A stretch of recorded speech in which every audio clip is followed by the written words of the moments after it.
Assalamualaikum warahmatullahi wabarakatuh. Alhamdulillahirrahmanirrahim, pagi ini kita bisa bertemu dalam Rakersus hari yang kedua. Bagaimana kabar Bapak Ibu semua?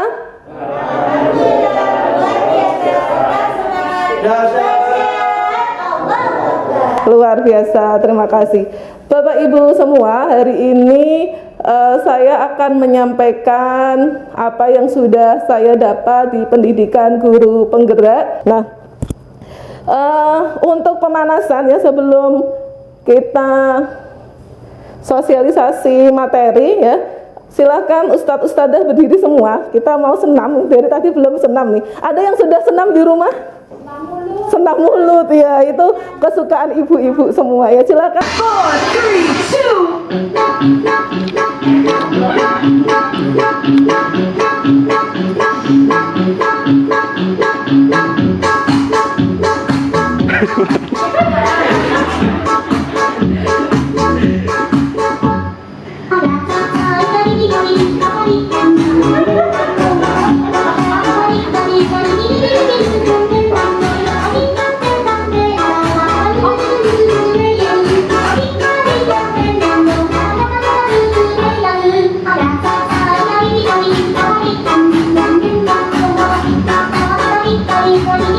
Dina semangat ini.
kelas-kelas ya. Jadi sebelum pembelajaran juga kita harus menyiapkan anak didik kita. Nah ini saya langsung mengambil dari sumbernya ya, dari Kemdikbudristek ya. Ini menyampaikan tentang filosofi pendidikan Ki Hajar Dewantara. Nanti Bapak Ibu sambil refleksi diri, mana-mana yang sudah kita terapkan dan mana-mana yang masih perlu kita tingkatkan. Ada yang Ustadz ketahui tentang filosofi Ki Hajar Dewantara itu apa? Ada yang mau memberikan pendapat?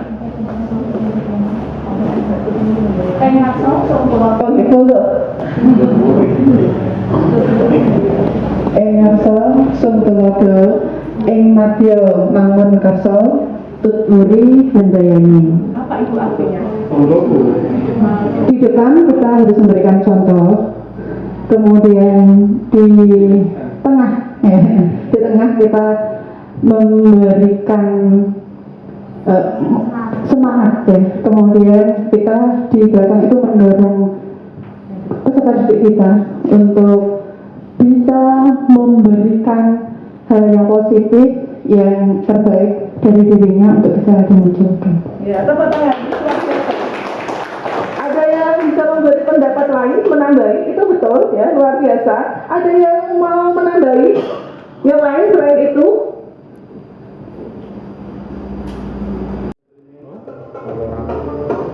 Setiap tanggal 2 Mei kita memperingati Hari Pendidikan Nasional yang diambil dari hari kelahiran Ki Hajar Dewantara. Melalui pendidikan, Ki Hajar berjuang melawan penjajahan. Seperti apa ceritanya? Ayo teman-teman kita simak bersama. Ki Hajar Dewantara terlahir dengan nama Raden Mas Suwati Suryanita pada tanggal tanggal 2 Mei 1889, ia dibesarkan dalam lingkungan Keraton Pakualam di Yogyakarta. Ki Hajar sempat kuliah di Stovia atau Sekolah Dokter Tribun. Kemudian ia bekerja sebagai wartawan di koran seperti Utusan Media dan Kaum Muda. Sejak muda, Ki Hajar berani menentang pemerintah kolonial Belanda. Bersama Klaus Becker dan Cipto Mangunkusumo, ia mendirikan Indis Pakis pada tahun 1912 yang bertujuan mencapai Indonesia merdeka. Akibat kritiknya pada pemerintah Belanda dalam tulisan Seandainya Aku Seorang Belanda, Ki Hajar diasingkan ke Pulau Bangka. Klaus Becker dan Cipto Mangunkusumo membela sahabatnya, sehingga akhirnya 3 serangkai ini diasingkan bersama-sama ke negeri Belanda. Masa pengasingan di Belanda dimanfaatkan Ki Hajar untuk mendalami dunia pendidikan dan pengajaran. Pada tahun 1919, Ki Hajar kembali ke tanah air dan terus mengkritik pemerintah.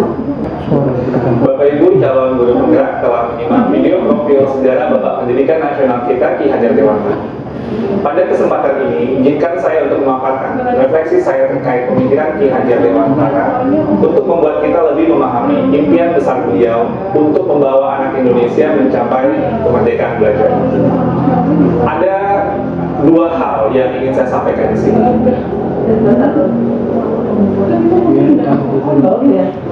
Pertama, beliau berkata bahwa pendidikan adalah tempat persemaian benih-benih kebudayaan.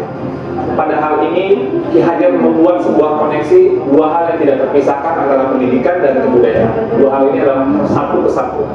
Menurut Ki Hajar, untuk mencapai kebudayaan yang kita mimpikan, peradaban bangsa yang kita cita-citakan, pendidikan adalah fondasinya. Atau dengan bahasanya Ki Hajar adalah tempat persemaian benih-benih kebudayaan.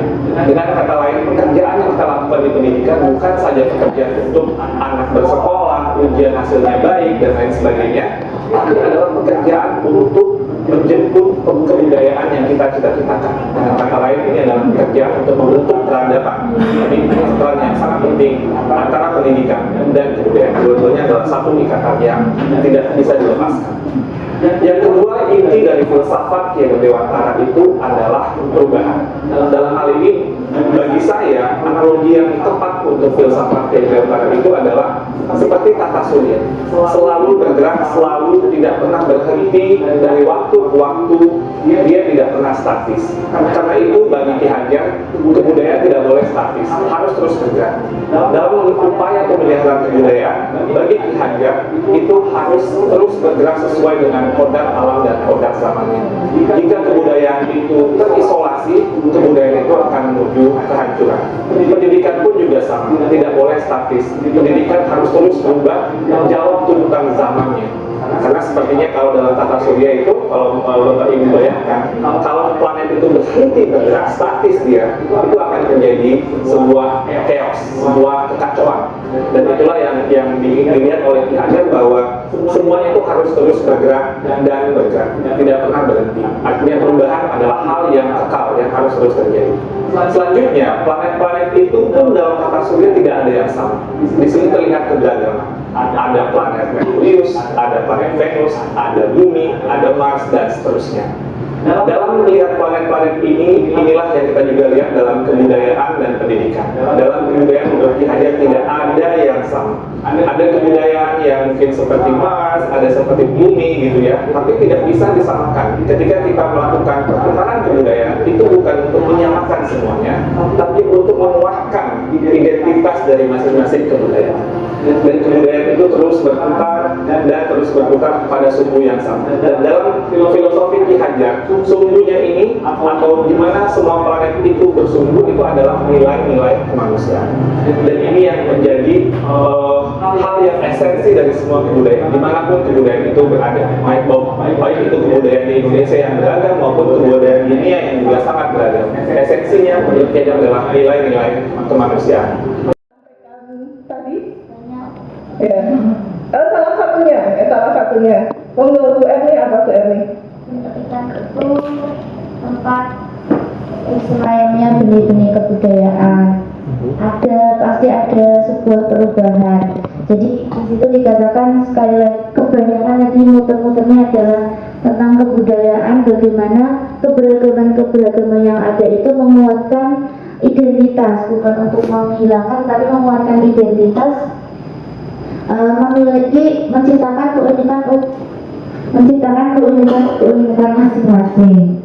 Terus bagaimana relevansinya terhadap zaman sekarang, itu yang tadi poin-poinnya adalah melihat sebuah kodrat keadaan baik itu alam maupun zaman, kemudian adanya sebuah prinsip dalam melakukan perubahan, konvergensi, konsentris, dan kalau dari inti tadi yang digosingkan adalah headline-nya yang merah bahwa seorang pendidik, seorang guru itu sejatinya adalah berhamba kepada sang anak. Itu mungkin cukup dari saya. Terima kasih. Assalamualaikum warahmatullahi Luar biasa Bu Eni ya, Bu Eni mencatat, dan saya juga tadi melihat teman-teman yang lain mencatat ya. Sebenarnya betul tadi tagline di sini adalah menghamba pada anak ya. Kekuatan kodrat yang ada pada anak-anak agar mereka dapat mencapai keselamatan dan kebahagiaan yang setinggi-tingginya, baik sebagai manusia maupun anggota masyarakat ya. Jadi pendidikan itu orientasinya adalah keselamatan dan kebahagiaan anak dengan tidak meninggalkan kodrat anak.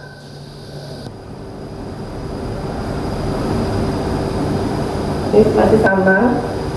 Nah, ini tadi yang disampaikan oleh Bu Khoir ya, bahwa dalam menuntun kodrat anak ya, kita bisa berlaku ya ingarso sung tulodo ing madya mangun karso dan tudwuri handayani ya, sampai mereka bisa selamat dan bahagia ya. Jadi orientasinya adalah semua anak-anak kita di sini selamat dan bahagia. Jadi kalau ada yang belum bahagia, itu juga menjadi catatan buat diri kita ya. Jadi kalau pengaruh pengajaran itu hanya memerdekakan manusia atas hidupnya secara lahir, tetapi untuk merdeka secara batin itu didapat dari pendidikan ya. Jadi kita perlu membedakan bedanya pengajaran dengan pendidikan. Nah, salah satu kodrat anak itu adalah bermain. Jadi kita juga tidak bisa meninggalkan kodrat mereka itu dalam pendidikan kita. Jadi ini juga direkomendasikan bahwa dalam pembelajaran kita itu juga tidak meninggalkan kodrat anak, yaitu bermain.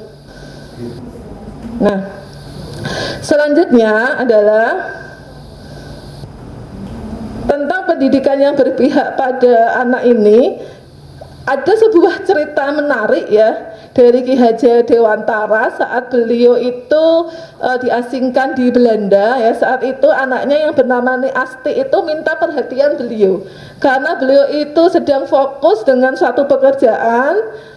Beliau itu lalu menggendong Ni Asti ya, putrinya itu, terus dikeluarkan dari rumah, dikunci, terus beliau itu fokus karena memang mungkin saking gentingnya pekerjaan beliau itu. Nah, cukup lama sehingga Ki Hajar baru ingat, oh ya anak saya itu di luar. Nah, terus akhirnya beliau itu keluar. Saat itu Ni Asti itu sudah dalam kondisi kedinginan karena itu sedang musim dingin ya, anak kecil. Nah, saat itu beliau lalu berurai air mata. Saya juga saat mendengar cerita ini saya juga ikut menangis, bayangkan tuh ya. Beliau itu sangat menyesal, lalu memeluk anaknya, terus mengatakan, kowe bakale tak mulyake selawase gitu. Ini apa Bu? Bukunya ini Suwadi Suryaningrat dalam pengasingan ya. Jadi ya, tagline-nya adalah kowe bakale tak mulyakake selawase, selamanya engkau akan aku muliakan, seperti itu. Nah, ini juga menjadi dasar ya Ki Hajar Dewantara ya dalam pendidikannya itu, bahwa pendidikan itu harus berpihak pada anak. ya, berpihak pada anak. Jangan sampai anak itu tidak bahagia dalam pendidikannya, itu. Nah, ya ini asti. Jadi seumur hidupnya memang harus selalu dibantu. Itu juga buat pengingatan kita semua ya. Jangan sampai kita menyesali apa yang sudah kita lakukan. Nah, ini yang perlu kita ingat, bahwa anak itu bukan kertas kosong yang bisa digambar sesuai keinginan orang dewasa. Mereka bukan kertas kosong. Kalau dosanya memang seperti kertas kosong ya, kertas putih. Tapi mereka itu kodratnya bukan kertas kosong. Jadi anak itu lahir dengan kekuatan kodrat yang masih samar-samar. Nah, tujuan pendidikan itu adalah menuntun, memfasilitasi, membantu anak untuk menebalkan garis samar-samar agar dapat memperbaiki lakunya untuk menjadi manusia seutuhnya. Nah ini ya, jadi biarkan mereka itu tetap sesuai dengan kodratnya masing-masing, sesuai dengan perkembangannya masing-masing. Nah ini tadi ya yang disampaikan oleh Pak Sahril ya, bahwa kita itu sebenarnya ibaratnya petani.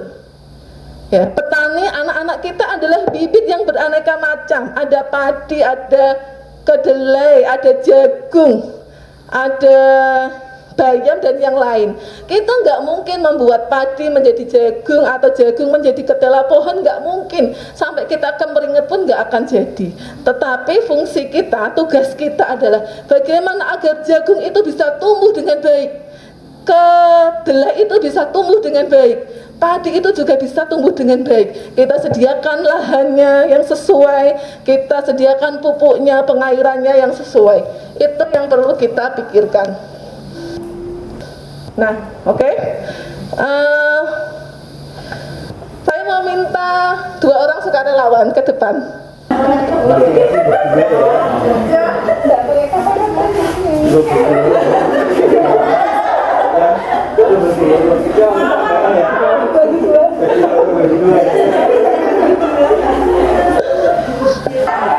Yang kedua, berarti kalau Pak Ahmad, apa rahasianya bisa? Kerja keras, totalitasan, keras. Yang pertama, Pak Ahmad tadi gimana caranya supaya mempertahankan cincin itu supaya nggak diambil Pak Musli? Kerja keras. Kerja keras. Jangan sampai menyerah. Oke, tepuk tangan. Gitu. Oke, nah jadi dari simulasi tadi itu tentang perilaku anak. Kenapa anak itu melakukan sesuatu? Karena dia itu yakin bahwa itu penting bagi hidupnya, entah itu hal baik atau buruk.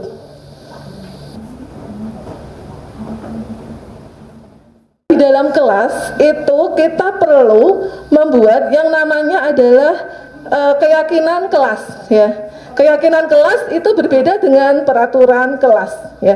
Bedanya apa? Bedanya adalah keyakinan kelas itu berasal dari anak-anak ya. Jadi anak-anak itu bukannya anak yang tidak bisa membedakan baik dan buruk ya. Mereka bisa. Jadi bagaimana kita bisa bersepakat terhadap hal-hal kebaikan di kelas maupun di sekolah, tetapi itu dengan ide dari anak. Jadi tidak kita yang menurunkan peraturan itu, tetapi juga dari anak. Apa saja kebutuhan dasar manusia itu? Ya, ada 5 di sini.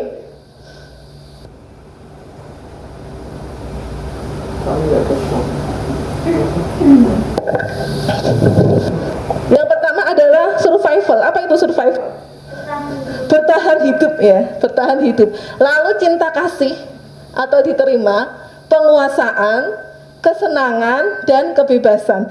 Jadi anak saat melakukan suatu hal yang menurut kita itu dalam tanda petik melanggar, itu sebenarnya mereka sedang memenuhi kebutuhan dasar mereka. Lalu bagaimana sikap kita saat mereka memenuhi kebutuhan dasar mereka dengan hal-hal yang menurut kita melanggar hal-hal yang baik ya. Bagaimana sikap kita? Maka ada yang namanya segitiga restitusi. Saat anak-anak itu melakukan hal yang melanggar, maka kita ada tiga tahapan untuk menyelesaikannya. Yang pertama adalah kita bisa menstabilkan identitas ya. Jadi kita bisa ngomong ke anak bahwa ya setiap orang itu pernah melakukan kesalahan, atau Bu Guru juga pernah dulu zaman sekolah itu seperti itu gitu ya. Kamu tuh bukan satu-satunya yang pernah melakukan ini ya. Jadi untuk menstabilkan identitas bahwa dia saat melakukan itu bukan dirinya sendiri yang pernah melakukan kesalahan. Nah, selanjutnya yang kedua itu adalah validasi tindakan yang salah ya. Jadi kita bisa menyampaikan setelah tadi bahwa ya sama, saya pernah melakukan itu, atau teman yang lain juga pernah seperti itu. Kita juga bisa menyampaikan ke anak-anak, kamu tentu punya alasan mengapa kamu melakukan itu. Lalu bisa juga kita adakah cara yang lebih efektif untuk mendapatkan apa yang kamu butuhkan ya. Jadi ini adalah memvalidasi tindakan yang salah. Jadi kita sharing. Jadi bukan kita mengatakan bahwa itu tuh salah, itu enggak, tetapi anak-anak itu diajak untuk berpikir ya. Anak-anak diajak untuk berpikir. Dan mereka itu sebenarnya tahu yang benar dan yang salah itu mereka tahu, tapi memang tadi mereka itu sedang memenuhi kebutuhan dasarnya. Lalu bagaimana agar kita itu bisa mengarahkan pemenuhan kebutuhan dasar itu ke hal-hal yang positif. Nah, selanjutnya yang ketiga adalah menanyakan keyakinan. Jadi kita juga bisa menyampaikan ke anak-anak, kamu itu ingin seperti apa sih? Ya, pasti mereka akan menjawab hal-hal yang positif. Ya. Apa sih nilai-nilai yang sudah kita sepakati dalam kesepakatan kelas kita atau keyakinan kelas kita? Mereka nanti menyampaikan begini lah. Itu nanti kita akan arahkan. Lalu bagaimana supaya kamu bisa mengikuti itu gitu ya? Nanti mereka pasti akan menjawab sendiri begini seperti itu. Tuh ya, jadi teorinya seperti itu ya. Memang prakteknya tidak mudah, tetapi bukannya tidak mungkin ya. Jadi kita harus dengan pemahaman dulu saat anak melakukan pelanggaran itu semata-mata adalah untuk memenuhi kebutuhan dasar mereka. Jadi harus bagaimana tugas kita mengalihkan agar mereka tetap bisa memenuhi kebutuhan dasar mereka, tetapi dalam hal-hal yang lebih positif.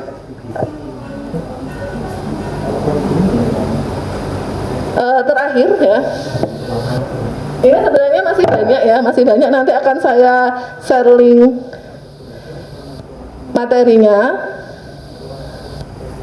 Ini kata-katanya bagaimana kita bisa memberi intervensi ke anak-anak didik kita ya. Nanti juga akan saya sharekan beberapa link YouTube tentang segitiga restitusi. Terakhir saya minta waktu 5 menit tentang ini ya, refleksi dari materi yang saya sampaikan di pagi ini.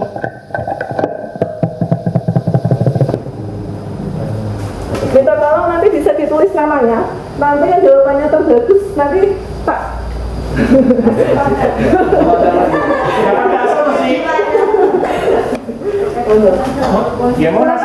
Tulis ya, ada 3 hal refleksi ya. Jadi ada hal-hal baru apa yang merubah paradigma saya tadi setelah belajar tentang filosofi Ki Hajar Dewantara dan budaya positif.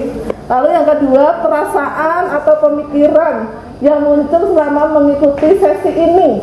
Lalu yang ketiga adalah saya akan menjadi among seperti apa setelah mengikuti sesi ini. Dari saya cukup.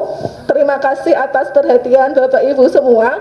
Ini untuk ke depan saya juga akan meminta bantuan Bapak Ibu semua, karena saya masih ada 7 bulan pendidikan ya. Jadi nanti juga akan melibatkan Bapak Ibu semua dalam program-program untuk perbaikan sekolah kita. Terima kasih. Wassalamualaikum warahmatullahi wabarakatuh.